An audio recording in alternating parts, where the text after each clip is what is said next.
you do things a little bit differently, and you have a thing called a pre-listing appraisal. I'm in the business, and I get what you do, and I think it is a real game changer in terms of neutralizing the emotion of the seller in pricing that home correctly. Talk about that for a minute.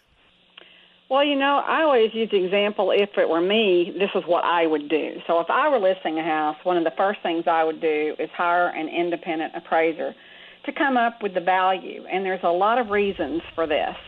One of the reasons is getting the price right to begin with. And sometimes you may have the price right, but you may not be able to convince that buyer or the buyer's agent that the price is right.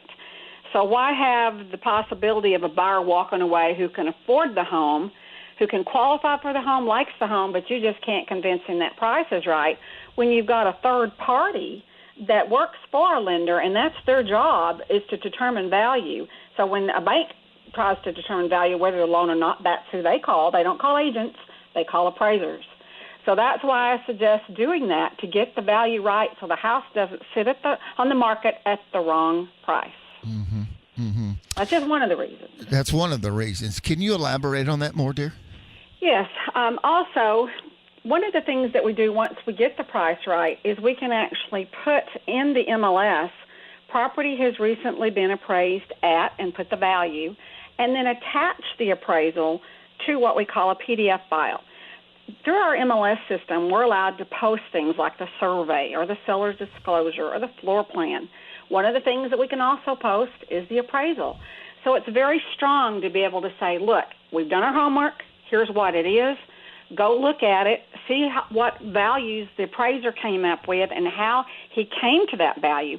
What did he do to adjust the price to come to that value with the 3 actives and the 3 sols that he used? So this is important information. And so let me tell you one of the reasons why, Willie. If someone's going to go under contract, they have to pay for an appraisal. They have to pay for an inspection up front. So usually it's the inspection first. They usually run $350 to $400. They pay for a termite, which is usually $75 to $100. Then once you get past the option period and you get all your repairs all worked out, then they feel confident to pay for the appraisal. The appraisal is usually $375 to $400. So we're up to really close to $1,000 out of that buyer's pocket. So if something happens at the last minute that home doesn't appraise for enough and the deal falls out, that buyer's lost $1,000 they're never going to get back. Mm-hmm. So they're going to be very careful, and the agent representing them is going to be very careful to make sure that they think that house will come in at value. Otherwise, they're not representing their buyer properly.